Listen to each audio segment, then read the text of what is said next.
everybody. Today I'm bringing you a photograph of the city hall in the town I live in. The premise behind this layout is that I voted early, and in the state I live in you can't take a photograph of your ballot. That is illegal. So I just took a photo of city hall instead and posted it to Facebook, and I just thought it was kind of important because it is a piece of my life, and I'll talk about that in just a little bit. I am going to use mostly pieces from Shamel Lane's Go Now Go collection here. I'll let you know if I vary from that. That journaling cut apart is from the Run paper from Go Now Go. Again, it's called Run. The green paper that I'm going to use as a photo mat there is the Market paper from Go Now Go. And the whole thing that inspired this layout is that I wanted to use that leaf paper. I loved it ever since I got the collection a month or two ago and wanted to use it on some fall photos, but I ended up scrapping most of my fall photos with a Simple Stories collection instead. So I decided, I have a couple more fall photos left. This was a beautiful fall day. The marigolds look really beautiful. And that will just remind me of using that leaf paper will remind me of what a gorgeous fall day it was. It's nice to get those things in your scrapbooking to help you remember. So that leaf paper is called Pond, and then the red background paper there is called Cafe. So I cut that into about a 5-inch strip, and I'm going to put that not quite down the middle of the layout. It's a little bit to one side. And then I'm going to take that blue paper there, which is called Live, I think. Could be Live, but I think it's Live from Go Now Go as well. And I'm going to use a border punch on it because I'm going to use that as a transition strip between the leaf paper and the red paper. That punch is from, and I don't remember where it is. I think it might be a Martha Stewart punch if I remember correctly. It is definitely. Sorry, I couldn't find it on my sheet where I wrote that down. But yes, it is a Martha Stewart punch. What I'm doing here is I am using a sketch from Shamel Lane's Design Decisions class. This is I think the second day of the class where she used this particular sketch. Unfortunately, I'm not going to show you the sketch because it is paid content. So I don't share paid content just because that's disrespectful to the person whose class it is. But if you have not taken Design Decisions, I talked about it in my last video, it's an awesome class to take. It's first of all, it's a lot of inspiration for me to scrapbook. I've done 3 layouts from 2 sketches in 2 days. Or actually, I did 3 layouts in 1 day, sorry, from 2 sketches. So cool. And she walks you through the decisions she's making, which is great. And she also helps you, if her style is not your style, she also helps you figure out how to incorporate your own style in there. So back to the layout, I had to move that border a little bit as I was putting it down because I got it down crooked the first time.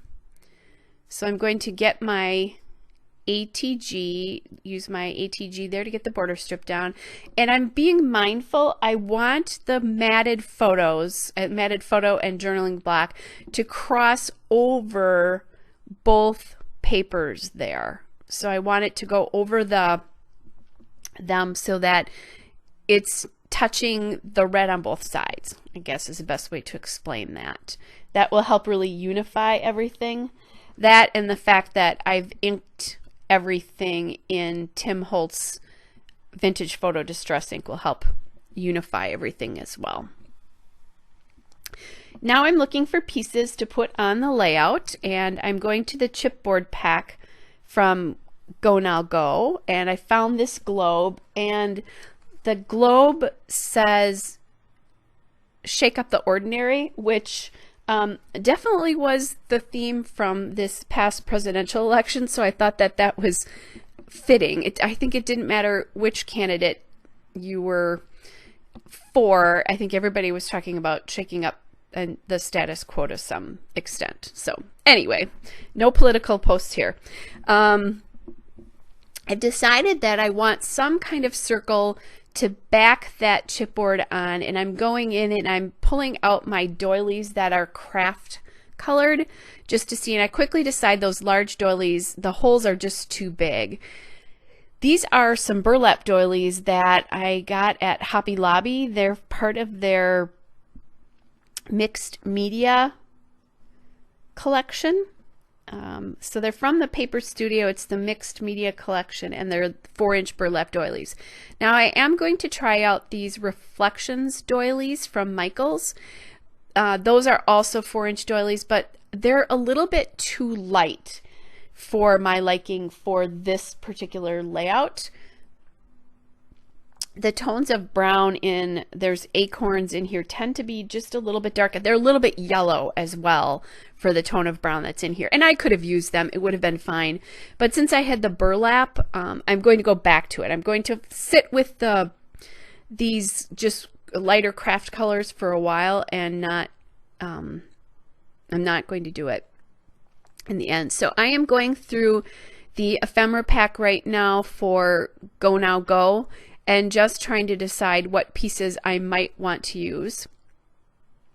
And you're seeing me now changing the doilies out. Although I'm not going to use that tag in the end. I'm going to not do that. I have that big journaling block, so I really don't need to use that tag, and it was a little bit too big and too white there. So then I found that little ticket-like piece that says adventuring on it. There is a plane on it, but I'm going to just cover that up and I'll be able to use it. And I like the adventuring piece of this because it is sort of a new adventure, I guess, or an adventure, something different from my normal day, and definitely the shake up would be a new adventure. I did find a wood button there that had a navy globe on it, and that is from the Go Now Go, the wood buttons there. I really like that touch of navy to bring that back into the layout again. I just tapped the top doily there. That is where my title is going to go. So now I want to find some letters that are going to fit on that. And I know I have these blue letters from, I think it was Crepe Paper Poolside. They're called Twilight in the denim color. I love this alpha. I'm going to be so sad when it's gone. If I had been able to get a second one, I would have, but I got in on the end of this alpha to begin with, so I had a hard time finding it.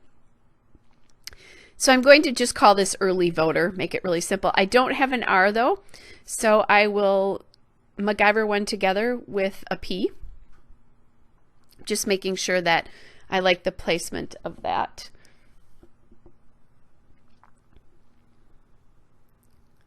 Early voting is pretty big in the state that I live in, and I early vote because I'm a massage therapist and I never really know what my schedule is going to look like, and I can't be late to work on election day.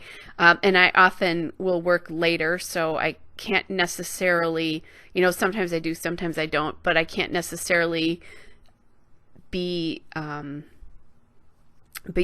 just say, oh, I can't see you today because I have to vote. So that's why I usually vote early. And then I avoid all the lines on election day as well. Although that would be fun to kind of be there on the day. So I'm just taking an X and I'm going to make a little leg for my R there. And you can tell that I've done that, but that doesn't really bother me. I don't mind it so much.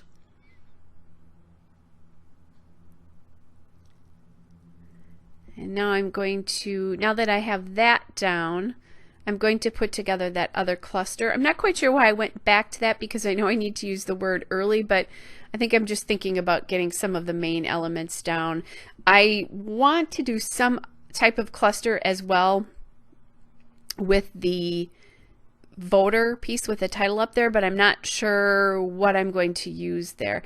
I'm checking because the two doilies look different. I had the bottom one was flipped upside down, so that's why I keep looking at that to make sure that I did get that done properly. I love the extra texture that the burlap gives on this page. It's something different from what I normally use, and I have 2 of those left, but they have lots of them at Hobby Lobby if I ever want to get more. Although I will confess that I've had these for a while, so probably a good thing that I use 2 of them on a page.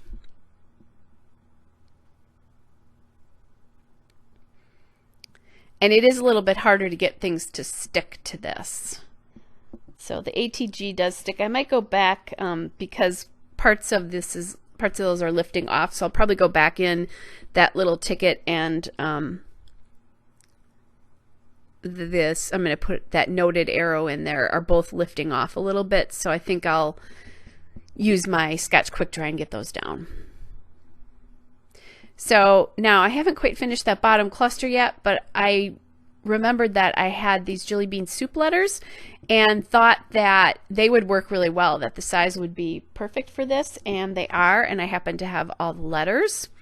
This is another, I love this alphabet as well, or these Alpha Bean alphabets. When these are gone, it will be a sad day for me.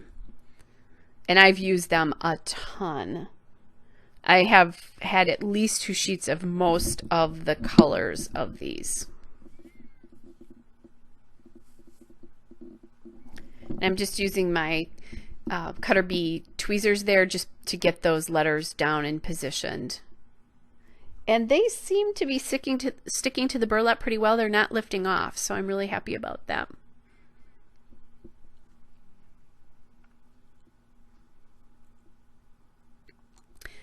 All right, so I have that little noted arrow there that I want to use. I'm going back with the wood button up there as well, although that is not the wood button that's going to end up there.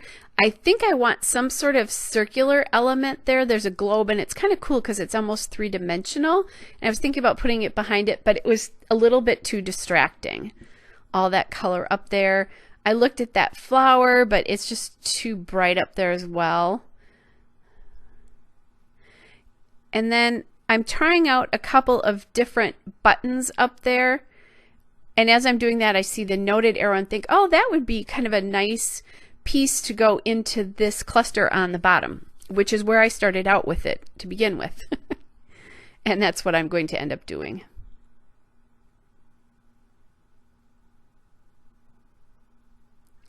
Now I'm going back to the sticker book.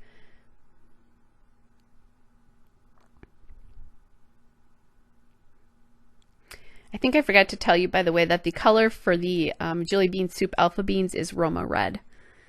Going back to the sticker book, I'm trying a couple of things out. I'm thinking about flowers, and this is the sticker book from Go Now Go. It's called the Accent and Phrase Stickers. And I'm trying different things. I'm trying some different geotags. I tried some flowers. And then I saw these postage stamp stickers that she has in there with different places. This one is the Statue of Liberty, which is perfect for like a little voting page there. And then I went back to that yellow, aqua, and navy button there. I popped that under there. I do want one more element up in that cluster on the top right. So I go to the enamel dots from Go Now Go, and I find these red stars on that sheet, which are perfect for adding just a little extra detail. So I put in 3 of those, and then I really just have my journaling to do for the layout. They're the perfect, those little red stars were the perfect final touch to the clusters, and I only use 3 of them just because a lot of times I'll use 3 in each cluster, 2 in each cluster, but 3 total just seem to be the right amount. And I'm working with using odd numbers. I don't know if you know that, but in design we're more comfortable with an odd number, so either odd numbers in clusters or odd numbers on the total layout. It just helps your design feel better, I guess the best way to explain that. All right, I am just about done. There will be a still and a couple of detail shots at the end of this. I hope you are all well. Take care. Bye.